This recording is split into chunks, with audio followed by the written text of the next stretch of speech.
Hello and welcome to the members only club.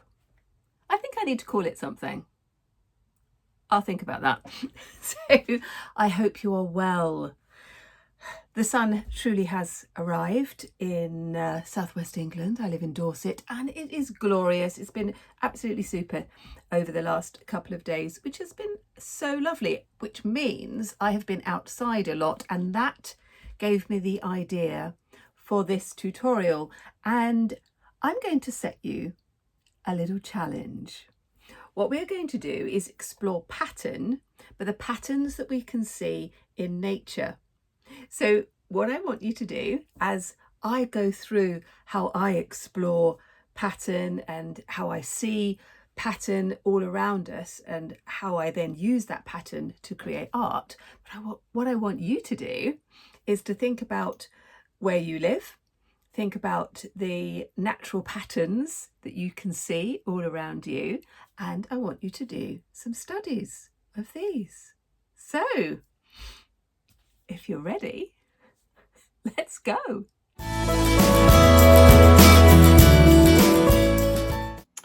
So we are going to be exploring one of the formal elements of pattern.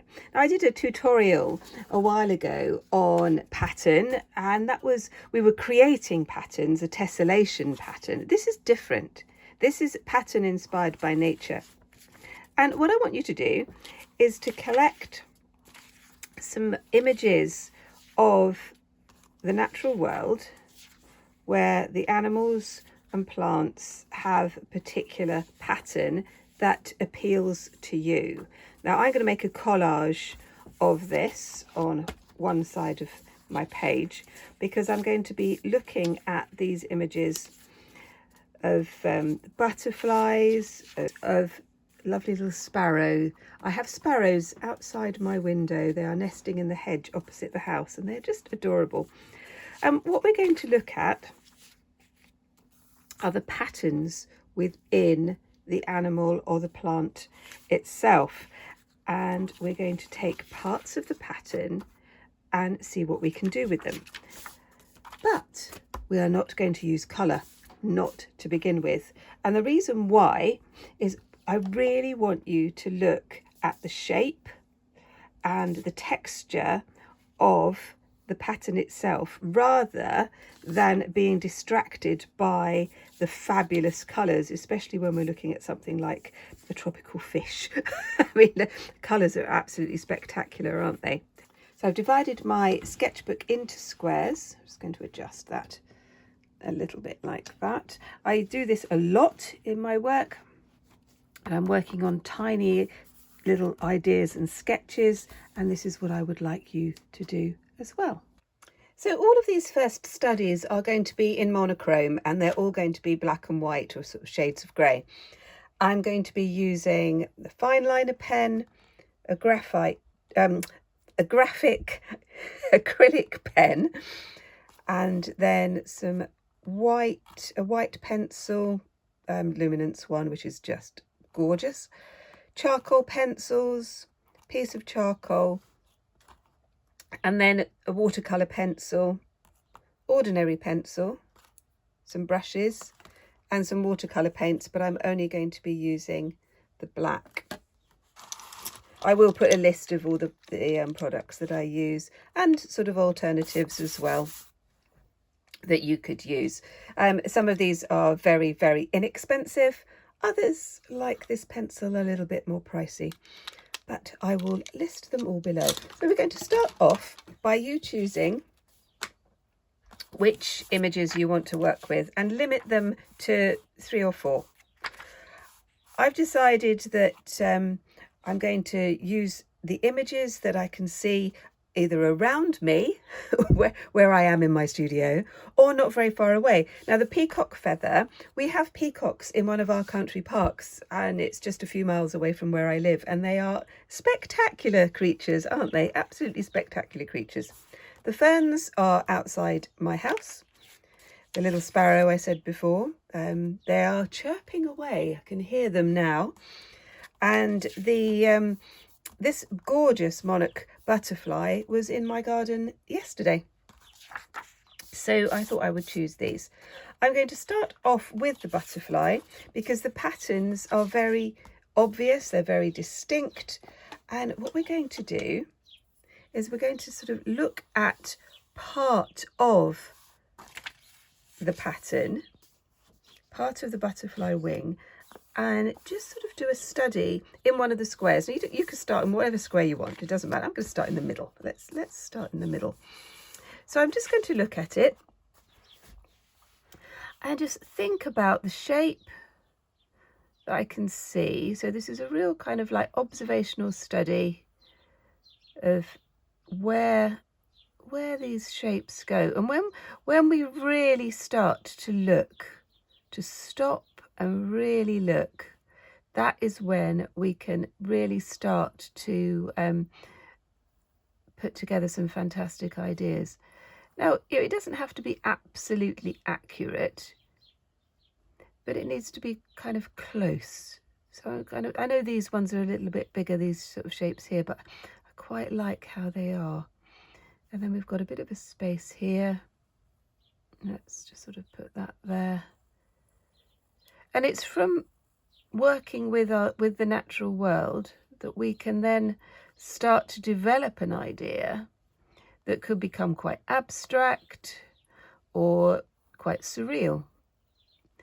And the artists in the past, whether they were abstract artists or surreal artists, and artists who work today, will often use the natural world as their starting point, their inspiration. So I've just done a very simple line drawing here, and we're going to use different sorts of mark making to sort of emphasize, and I'm just going to use my fine liner pen here. So I'm sort of picking this up, of just sort of kind of seeing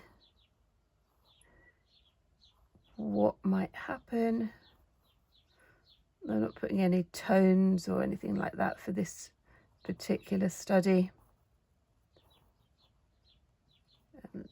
It was just kind of picking up on some of those shapes. As you can see, it just sort of starts to come together. Now I'm going to carry on with my butterfly, but I'm going to do something a little bit different. There we go. Let's just put that there. Put those little shapes, filling that space. I'm going to carry on. I'm going to use a different part of the butterfly wing, and this time I'm going to use a soft charcoal. Oh, things are falling around. Let me just sort of do this. So I'm going to again bring in this. The charcoal is very, very soft, and using a charcoal pencil is not as messy as charcoal. I get really messy with charcoal. Let me just do these as they're coming here, and then round like that. And then I'm just going to put in a bit of shading like this. Very, very loosely. Just sort of trying out an idea, seeing what would work and what wouldn't. This is just a smudger. Just a piece of rolled up paper. Sort of putting in some ideas here, like this. And I want you to try out different things. Just going to smudge that right across. So straight away we've got two ideas for the butterfly.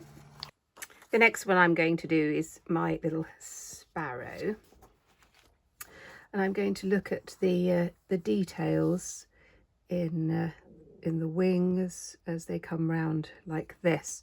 I'm going to use an Inktense ink black pencil, which is water soluble.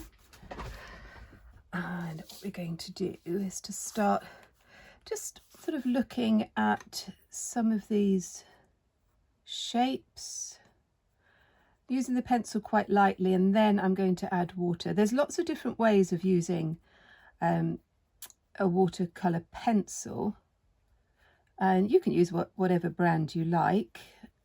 I have got a link to these ones if you want to check that out. I've used them for years. Yeah, they are more expensive, no doubt about that, but they are very, very good for doing detailed drawings, for doing watercolor washes, because you don't have to add the water. I'm going to, because I want you to see what you can do. So the idea is that you are going to fill this page of squares with different pattern observations from your chosen creature or plant, and you're going to do it in different ways, and this will just give you a really good starting point to developing an original piece of work, and it will be absolutely original and personal to you. And that's really what I want to encourage in this tutorial. So this will be a part 1. So I want to develop this idea. It's like you're in one of my classes, either on my foundation degree or my A-level or diploma course, because this is exactly the sort of exercise I would get my students to do, because it is such a good discipline. And you can just sort of start. So I'm just sort of making these little marks, sort of picking out some of the shapes. And I'm going to show you what happens. So soft brush, we'll start to put the water on top. And again, because we're working on this really small scale, if something doesn't go quite how you want it, it doesn't matter, does it? Because it's an experiment, and every mark that you make is the correct mark. I say this in my lessons all the time, because you learn. Each time you will learn. And again, this is why I want you to concentrate and focus on monochrome. We're not putting any colour on this at all. So you can see how the pencil, the ink in the pencil interacts with the water. I'm just going to leave that one to dry. While that's drying, I'm just going to move into this one. I'm going to carry on with my Little Sparrow, and I'm going to be using my fine liner pen again. And with this one, I was doing lines. Let's just make sure you can see that one. In this one, I'm going to use a different sort of technique, and I'm going to be focusing on the sort of those little feathers, those tiny feathers at the top of his wings. You can see that I'm just using this kind of scribbly technique to pick out some of these patterns. And what's lovely about doing this sort of study is that the familiar suddenly becomes extraordinary, because you see things in a different way. And again, I say this to my students all the time, art is about observation, and then thinking about how you're going to put that observation into your work. And if you want to really develop your own style, this is the only way. And you're thinking about intention and purpose. Why are you doing this? And when you can kind of start to clarify the why, it helps your motivation, because there's always going to be times when you think, do you know what, can't be bothered. You're always gonna, that is always going to happen. There are going to be days, sometimes weeks, when you just can't be bothered. But there's also going to be times when stuff gets in the way. And that's when we need to make sure that we give ourselves time to do the things that we love. And it is probably why I do probably create more in the winter. Sort of dark, cold days and nights lend themselves to being in the studio, whereas in the summer months I do love being outside. Because I live by the sea, I just like being down on the beach, which is where I was yesterday, which was lovely. So you can see I'm building up this sort of texture, totally different technique to this one, using exactly the same pen. Okay, let's do another sort of mark making in this one using my Peacock Feather.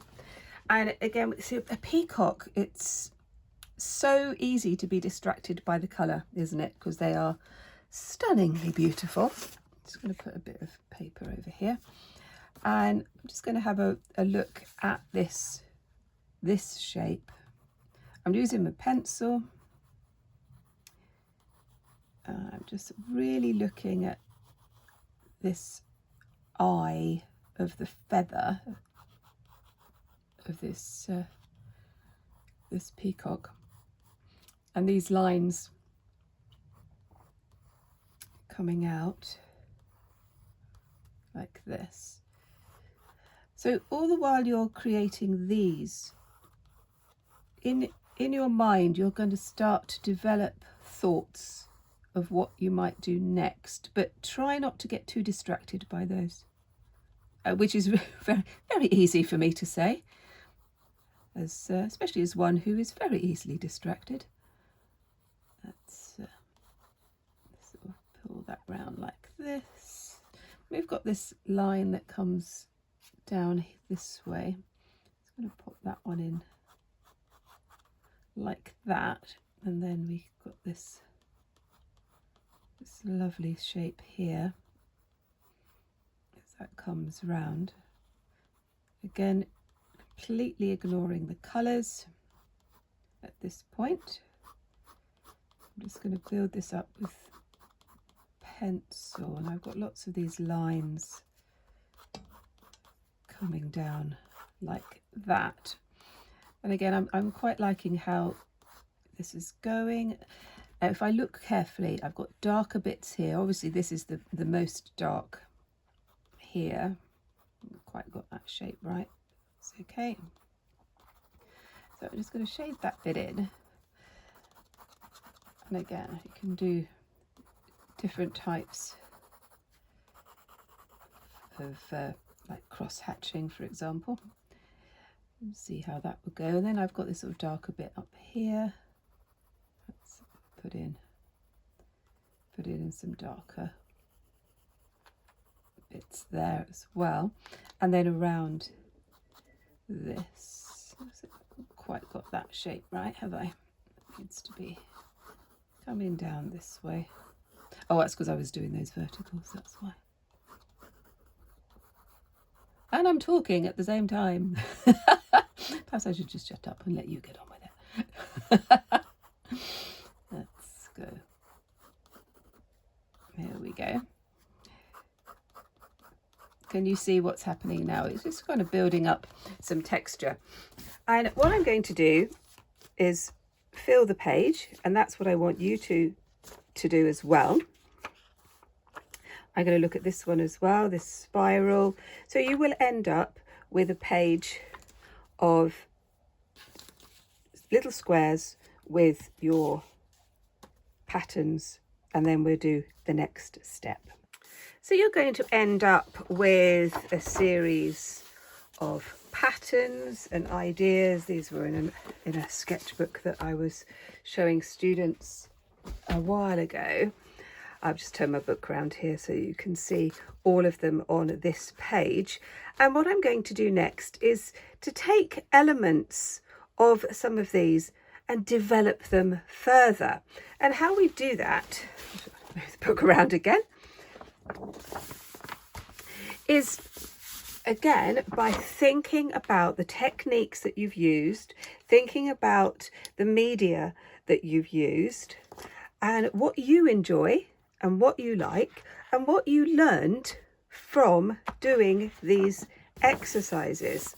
And then what you're going to do now is that you're going to take a next page in your sketchbook, and I really do encourage you to work in a sketchbook, or if you're working on separate pieces of paper, to then stick it into a sketchbook. And you're going to do another design. I'm going to do this roughly square. You could use a ruler if you wanted to.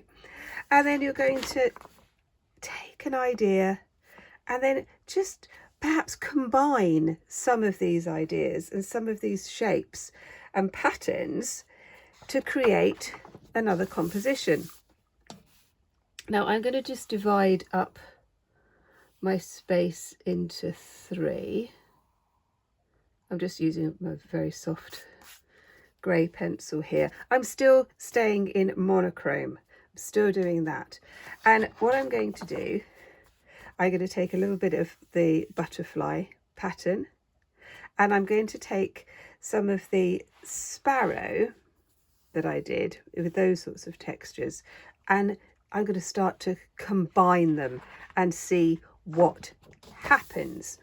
And this is where things get very exciting and they get interesting. So I've been using my Inktense pencil. I've put in the shape of some of these marks on the butterfly, and this one is these shapes here. So already it's becoming much more abstract, and what I'm going to do now is to put these away. I'm not going to look at them now. I'm just going to focus on my composition here and see the sort of things that I could do. Now I've put in my lines to divide the page up. I might ignore those, but I might do something with them. I'm not sure yet. But what I want to do now is to sort of break away from the idea that this was a butterfly, and I'm just going to start to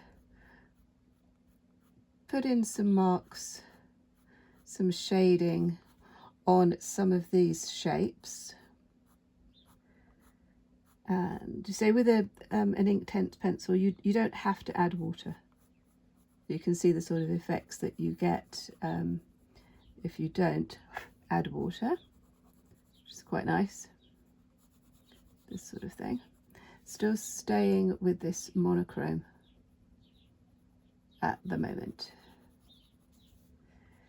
And that's what we're going to do for this lesson. We're just going to stay in the monochrome. And in next lesson, you will get to play with colour. I promise. So I'm just sort of putting in. And you see, I'm just sort of building up this idea of tone. So I think that could look quite good. So I've just been inspired by the butterfly and the patterns on its wings,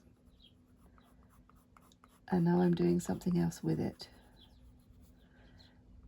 Let's do that. Now you could use chalks for this, sort of grey pastels, that would work. Use whatever medium you want.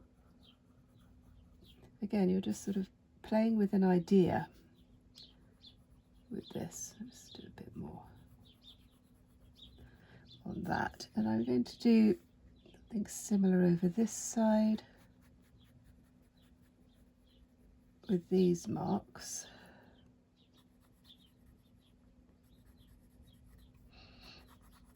So they're almost like the negative spaces.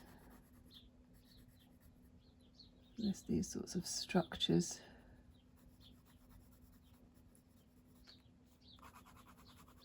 Like that. Now what I'm going to do is I'm going to add a bit of water to this bit here.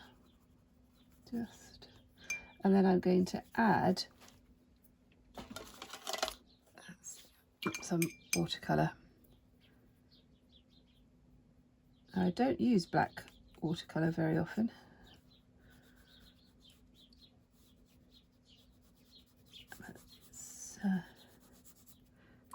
You can get some very good effects. I'm just sort of focusing on this middle bit. Just going to see what this might look like.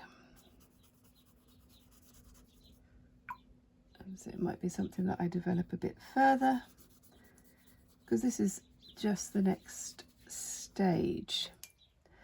And for beginner artists and my sort of younger students or more inexperienced students, this idea of developing an idea can be quite challenging. So I'm just going to pop in some black here, because they think they have an idea and they just want to do it, you know, straight onto the canvas or straight onto the page, and they will often think that I'm just wasting time. They don't really understand the value of playing around with an idea and then playing around with another idea and then developing that and seeing where you might go with it. And equally with people who are working in sketchbooks, they will, so some of my students will frequently say that they don't want to mess up the sketchbook. And I explain to them that that's actually the whole point of a sketchbook, is to experiment, to play, to mess up.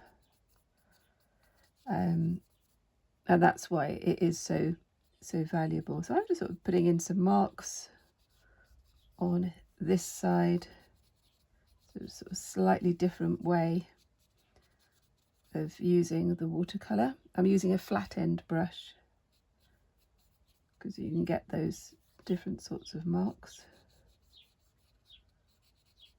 I'm liking that. I'm going to keep this kind of quite smooth over this side, and then as the water starts to interact with the pencil, it'll get slightly more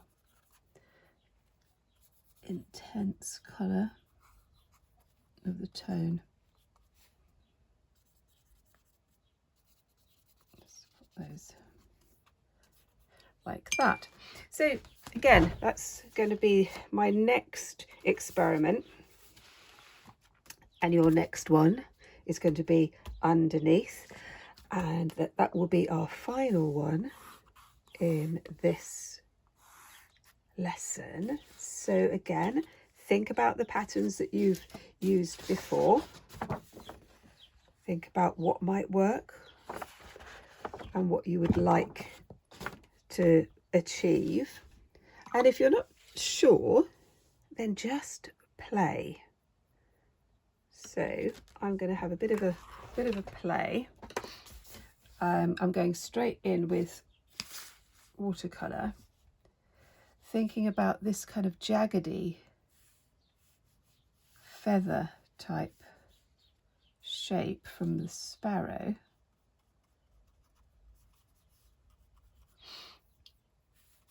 And seeing what happens when I start to just put this paint down, using quite a bit of water, and then you'll see what happens. It all starts to disperse a little bit, but I'm liking this, the texture that's appearing here, from my original sparrow. The sparrows are still chirping away outside. It's really lovely. I've got babies nesting in the hedge opposite my house. With my studio window open, I can hear them, which is lovely. There we go. So if you were to just look at this without seeing what I've done before, it would be quite difficult for you to sort of say, oh yeah, that's definitely come from a sparrow wing. And that is the point. Well, I really hope you have enjoyed part 1 of this nature's pattern tutorial, and I look forward to seeing what you've done.